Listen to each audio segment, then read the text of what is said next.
क्या आप जानते हैं कि ओमाइक्रॉन के कारण ऑस्ट्रेलियन वीज़ा होल्डर्स के लिए यात्रा योजना में क्या बदलाव आए हैं?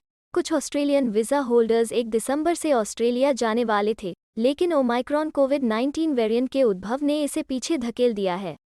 ओमाइक्रॉन वेरिएंट के उद्भव के कारण बॉर्डर मेजर्स में ढील को फिर से कम कर दिया गया है।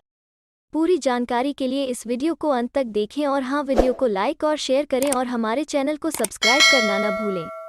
ब्रेन ड्रेन कंसल्टेंट्स की ओर से हमारे इमिग्रेशन इन्फॉर्मेशन और news channel A to Z immigration updates में आपका हार्दिक स्वागत है। कोविड-19 के युग में सीमा बंद होना कोई नई बात नहीं है, लेकिन ओमाइक्रॉन वेरिएंट के उद्भव ने ऑस्ट्रेलिया में यात्रा प्रतिबंधों की योजनाबद्ध ढील को रोक दिया है।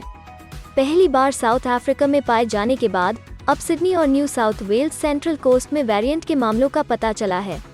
1 दिसंबर से ऑस्ट्रेलिया में वापस जाने की अनुमति के कारण अंतर्राष्ट्रीय छात्र वीज़ा होल्डर्स में से थे, लेकिन ओमाइक्रॉन ने फेडरल सरकार के साथ एक फोर्टनाइट के लिए फिर से खोलने में देरी के साथ अपनी योजनाओं को बरकरार रखा है। आइए अब हम आपको बताते हैं वापसी के लिए ऑस्ट्रेलिया की योजना क्या है। 27 नवंबर को सदर्न अफ्रीका में ओमिक्रॉन की पहचान के बाद फेडरल सरकार ने south Africa, लेसोटो, Eswatini, Namibia, Botswana, Zimbabwe, Mozambique और मलावी से ऑस्ट्रेलिया आने वाले यात्रियों के लिए शनिवार को सीमा सुरक्षा उपायों को फिर से शुरू किया था।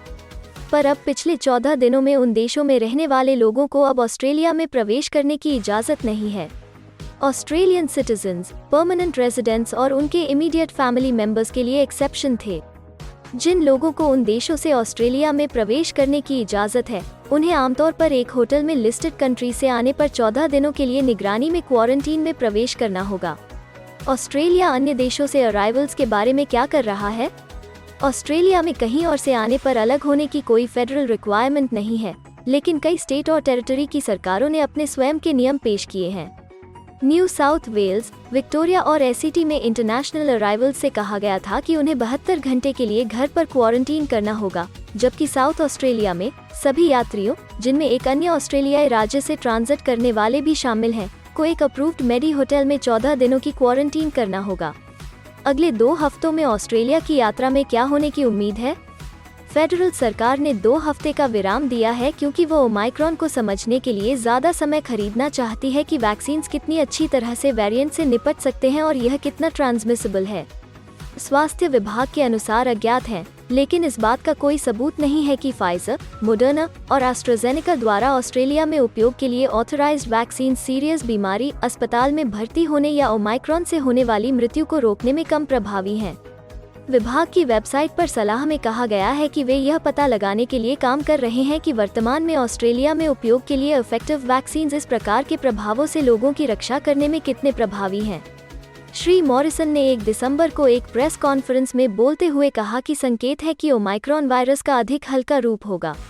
अब अगर यह सच साबित होता है तो यह एक बड़ा गेम चेंजर है, लेकिन ये बातें अभी पता नहीं चल पाई हैं। लगभग 93% ऑस्ट्रेलियाई आबादी को टीके की कम से कम एक खुराक मिली है, जबकि 16 वर्ष से ज़्यादा आयु के 87% लोगों ने डबल डोसेज ली हैं। ऑस्ट्रेलिया जाने के इच्छुक वीज़ा होल्डर्स के लिए आगे क्या है? Home Affairs minister Karen Andrews ने संसद को बताया कि 2 हफ्ते का विराम सरकार के लिए आसान निर्णय नहीं था, लेकिन यह स्वास्थ्य सलाह पर आधारित था। यह हेल्थ मिनिस्टर ग्रेग हंट द्वारा प्रतिध्वनित किया गया, जिन्होंने कहा कि इस अनुमान पर कदम उठाए जा रहे हैं कि वे 15 दिसंबर से फिर से शुरू करेंगे। रेफ्यूजी वीज़ा, स्टूडेंट वीज़ा या वर्किंग हॉलिडे वीज़ा जैसे 42 अलग अलग वीज़ा क्लासिफिकेशंस वाले लोग उस तारीख से एग्जेम्पशन प्राप्त किए बिना ऑस्ट्रेलिया की यात्रा करने में सक्षम होंगे, अगर वे एक रिकग्नाइज्ड वैक्सीन से प्रॉपर्ली वैक्सीनेटेड हों। हमें उम्मीद है कि हिंदी भाषा में इमिग्रेशन से जुड़ी ज़रूरी और सही जानकारी पहुंचाने की हमारी कोशिश आपको पसंद आ रही होगी। कृपया कमेंट में अपने सजेशंस और फीडबैक्स ज़रूर दें और हमें सपोर्ट करने के लिए हमारे चैनल को लाइक, शेयर और सब्सक्राइब ज़रूर करें। और हाँ, बेल आइकॉन को दबाना मत भूलिएगा। अपना कीमती समय देने के लिए धन्यवाद। एक और वीडियो के साथ आपसे फिर मुलाकात होगी। अगर आपको किसी और मदद की ज़रूरत है या फिर आप अपने विदेश जाने के सपने के लिए किसी भी चीज़ में पूछताछ करना चाहते हैं, तो आप हमारी रजिस्टर्ड माइग्रेशन कंसल्टेंट्स की टीम के साथ एक एक्सपर्ट काउंसलिंग सेशन बुक कर सकते हैं।